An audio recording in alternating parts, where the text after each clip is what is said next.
Hi boys and girls, I'm very excited. It's sunset here and I'm getting ready to go on a bush drive. But an evening bush drive because I want to spot a very special creature. It's part of the cat family and I'll give you a clue. The pattern of the skin is similar to my scarf. That's correct, I want to spot a leopard. So we're off on a game drive, but before we leave, I've got my hot coffee ready. I've also got some water in case I get thirsty during the drive. I've got these binoculars, and they're very special ones because you can actually spot animals at night with them. They've got extra good infrared lighting to see different animals that are out at night.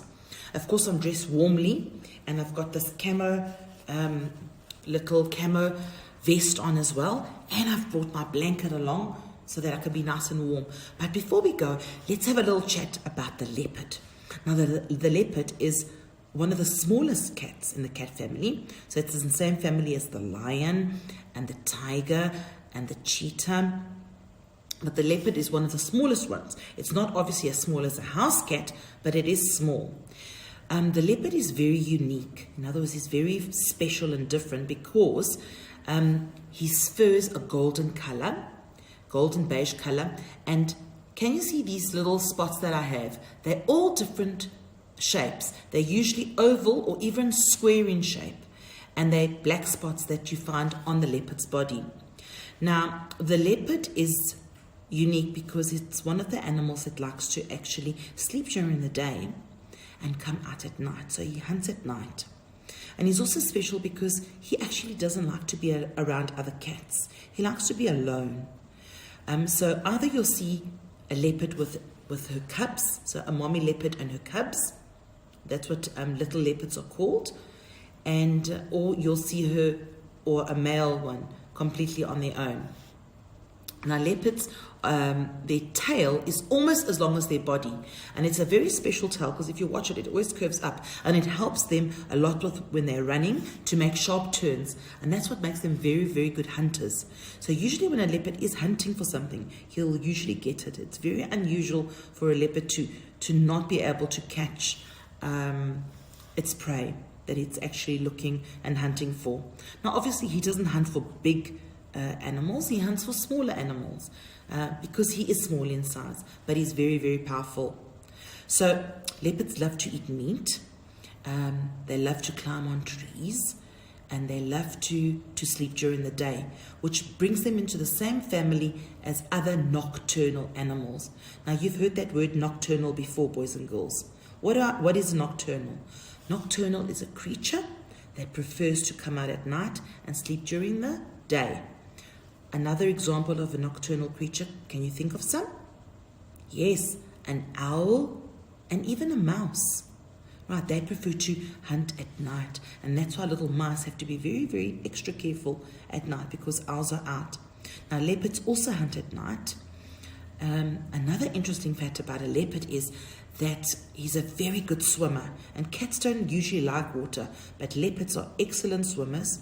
They're excellent jumpers, they're excellent climbers. And the mommy leopard actually teaches her cubs to do all these things before they go out into the wild. Now, it's interesting that a little leopard cub actually leaves its mom at the age of 2. So at 2 years old, they go out into the wild on their own, but in the meantime, they've learned how to climb, how to swim, how to jump, and hunt from their mother that they've been with for 2 years. Now the mommy, the female leopard, will feed her cubs for 7 weeks. They'll get milk from their mother. And after that, they start to eat meat. And another interesting fact is that the little cubs, when they're born, they don't have these spots. Their fur is gold. And as they're growing bigger and bigger, they start to develop all these little leopard spots on their fur. Right. What else can I tell you about leopards? They're unusual creatures because they like to be alone. So they get into fights often, especially because of the area that they stay in. They don't like other leopards to come in. And just like other cats, when they're happy, they purr. But also like other cats, when they're angry, they hiss. And they make terrible growling sounds. So they are quite fascinating creatures. They're part of the Big Five, which we've done on the other slides with Teacher Ilana and Teacher Melina. And yes, so I'm excited. I'm going to see if I can spot a leopard. If you look on the slides as well, boys and girls, besides the little video that you're going to watch, on the slide I've put a mommy leopard in the bush, and you can see that in the bush you can hardly spot her in the long grass. Now they love to be in the savannah in the long grass because those golden colors blend in with their fur, and people and other animals can't see them coming. And then I've got a little leopard cub. Now underneath that I've got a picture of a cheetah, because a cheetah is very different to a leopard, but often people get them confused. And how I remember them is that the cheetah has got the little drop, almost like teardrops coming down its face in black, and then we know that that's a cheetah. And obviously a cheetah is one of the fastest animals on Earth, on the planet Earth, and also belongs to the cat family. But yeah, I'm off now to see if I can spot a leopard. So wish me luck, and I hope you've enjoyed learning about the leopard and watching the video, because it is a beautiful, beautiful cat. Right, bye. I'm taking my binoculars, my coffee, my blankie, and bye. I'll see you soon.